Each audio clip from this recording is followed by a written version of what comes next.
Hello and welcome to another live episode of the Alex Nitzberg Show. Thank you for joining me today. I am Alex Nitzberg. I do these episodes live every Saturday around 3:30 p.m. Eastern Time. So don't forget to give the show a thumbs up if you enjoy it. Subscribe to the channel and follow me over on X, the platform previously known as Twitter. Today I'm going to be talking about this speakership saga that just keeps going and a couple other issues as well. So let me go ahead over and get started on that. And let me just say again, please don't forget to give it a thumbs up if you enjoy this program. So yeah, if you've been paying attention to the news at all, you likely saw that they voted 3 times for, whether to make Jim Jordan the House Speaker this week, and he lost each time. And by lost, I mean he failed to clear the threshold necessary to actually secure the slot. So let me go down here and show you. The first time they voted, he earned 200 votes. People supporting him for speaker. The second time they voted, he only got 199, and the third time he voted, he fell to 194. He was losing support there, getting less each time. And then the House Democrats just voted for House Minority Leader Hakeem Jeffries of New York. Each time they voted, they would just vote for Hakeem Jeffries. But there are a number of Republicans, on each ballot, there would be Republicans that weren't supporting Jordan, and he needs to get to, I believe. Let's see, the number, I think he needs 217 to win. There's 435 House seats, but currently there's 2 vacancies, so there's 433 House seats that are filled. And let me go over here I'll go back to that in a second. Yeah, but here it says on the Hill, there's an article that says Jordan needs a majority of all members present and voting for a specific candidate in order to win. So the way it works is, he needs the majority of the 433, which is the 200, and he needs 217. But if there's anyone who votes present or anyone who doesn't show up, that will basically lower the threshold, because it's basically only counting the majority of the people that are present and voting for a specific candidate. But anyway, so yeah, that's kind of the way that works. Here you can see right now we have 220 Republicans and 212 Democrats. So he really can't lose that many Republicans. Whoever is going to be the speaker, unless Democrats support them, which is unlikely. So assuming that it's just Republicans supporting the speaker, picking the speaker, then they can't lose too many Republicans in order for it to work. So when Jim Jordan was losing, whatever it was, 20, 25, on the last ballot there, he actually, it was 25 people that voted against him. Which was the most of any of them. And here's the list. In case you're curious, you can look up my article on the Blaze. I won't read through all of them right now. But if you want to know if your representative is on the list of people that voted against Jordan on any of the ballots, I wrote about this all week, so I have multiple articles about it. But on the last ballot, where there was 25 people, here's the list. You can look up this article or other articles and find it. Also, you can look at the New York Times. They have this handy little chart that shows you every round and who voted, what people were voting for. In some cases, I think they just put O. I think that means other, so you can't actually tell exactly right there. But you can look down the list, and the first people on the list are the people that are voting against Jordan. So here you can see Don Bacon was voting against Jordan, Vern Buchanan's Ken Buck, and you can go down this list and see. And then once you get down past the people that were voting against Jordan, all these people voted for Jordan. There's some people that actually voted, like Brian Fitzpatrick voted for Jordan twice and then voted against him on the 3rd round. But anyway, if you want to know who voted for who, you can check this chart out too. That's pretty helpful. And yeah, so also I'll just mention, after the House vote, the 3rd House vote where Jordan basically only got 194 votes, they had this secret ballot in the House Republican Conference that was basically about whether or not they wanted to keep Jordan as their speaker nominee. And that ended up being, what was it? I'm going to go back here to my article. That vote ended up being, okay, so it was 112 to 86. 86 to 112, however you want to put that. But basically, the majority, the 112, were voting against keeping him, that they say, indicating that they didn't want to keep him as the nominee. So here's a clip of him talking after that. I told the conference it was an honor to be their speaker designee, but I felt it was important that we all know, get an answer to the question if they wanted me to continue in that role. And so we put the question to them. They made a different decision. I told the conference that I appreciated getting to work with everyone and talk with. So yeah, and then this is just something kind of funny. At one point, Thomas Massey had put out and said that I very much appreciate the vote for Speaker from my great friend Representative Sparks, because Victoria Sparks had actually voted for him as speaker instead of voting for Jordan. I believe it was on the first round of balloting. And Massey said, but I voted for Jim Jordan, and I have asked her to vote for Jim Jordan for speaker so we can get the House back to work. So I responded to Massey with this thing that says, poll, would you rather see Massey or Jordan as House Speaker? Massey writes back and says, I voted for Jordan in this poll. So that's kind of funny. All right, so who's running for speaker now? Well, we've got just a bunch of people. All right, so after Jordan's bid has basically collapsed now, multiple candidates have jumped in, and I'm going to tell you who I know about, and it's possible that I'm missing somebody, but there's a bunch of people running here.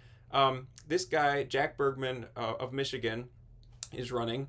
And then we've got Byron Donalds, who you guys are probably more familiar with. He's from Florida. He's running.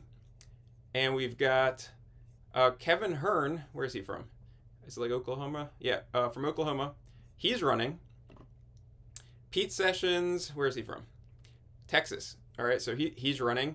Austin Scott, who previously actually ran against Jordan on one of the it was one of like the House Republican conference votes, I believe. He ran against Jordan, who was going to be speaker nominee. I'm pretty sure it was him. And so he was out. Now he's back in again, and he's running.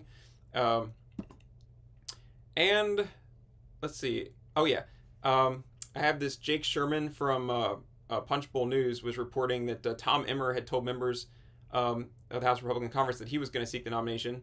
Let me just check real quick and make sure he hasn't announced yet, because he might have announced. Let's see if he announced yet. Tom Emmer.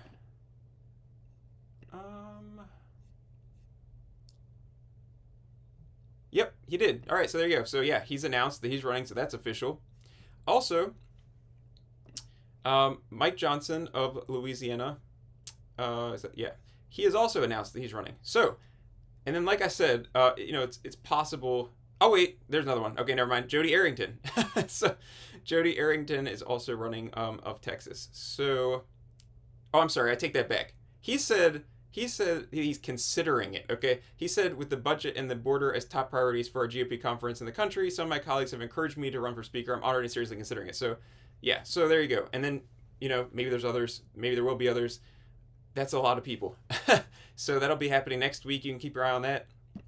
Just to remind you, back in January when Representative Kevin McCarthy was trying to become speaker, it took him 15 rounds of balloting before he was finally able to clinch the victory. So, yeah, I mean, like, this whole thing with Jim Jordan, it was only 3 rounds, but they really drug it out because they only did 1 round a day. They were doing multiple rounds in the same day back when they were doing the McCarthy stuff in January, and it was 14 rounds, and on the 15th round, he was finally able to get it. And you can notice here that part of the reason he got it, a lot of people were voting present at the end there. But anyway, so yeah, that's what happened back in January, and of course, they just ousted McCarthy earlier this month. It was actually just 8 Republicans, led by Matt Gaetz, but 8 Republicans voted with Democrats to oust McCarthy from the speakership, and that is why the House is basically paralyzed right now, because, they have to get another speaker in order to do legislation and pass legislation and that sort of thing. So, yeah.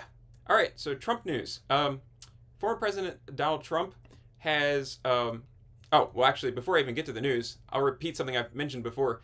As far as the speaker thing goes, he had endorsed Jordan, and obviously Jordan, didn't make it, all 3 ballots there. He wasn't able to get it. But he had endorsed Jordan. But he also had said, earlier this month, he had said to Fox News Digital that he would basically be willing to serve as speaker for a time if the House Republican Conference can't get it together and pick somebody. Here's a quote where he said, they've asked me if I would take it for a short period of time for the party until they come to a conclusion. I'm not doing it because I want to. I will do it if necessary, should they not be able to make their decision. I don't really think Trump's actually going to step up and become the speaker, but just thought I would mention that he did say that, in this statement. He told Fox News Digital this before. I don't think it's going to happen. I think they'll probably end up picking somebody. But boy, would that be interesting if Trump is speaker. But anyway, Trump is going to be holding a rally in Florida, in Hialeah, Florida, the same night as the 3rd Republican presidential primary debate, which is going to be the debates in Miami, Florida.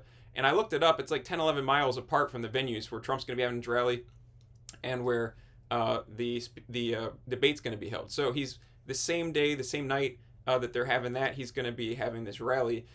The Republican National Committee has this press release that says that that the RNC announced that it selected NBC News, Salem Radio Network, and the Republican Jewish Coalition and Rumble as partners for the 3rd Republican presidential primary debate. Now, I've talked about this before.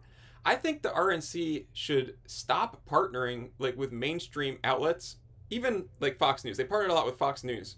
and maybe it's not a big deal to have maybe one debate with Fox News, but like they partner with Fox News, Fox Business, they got NBC News, they had Univision.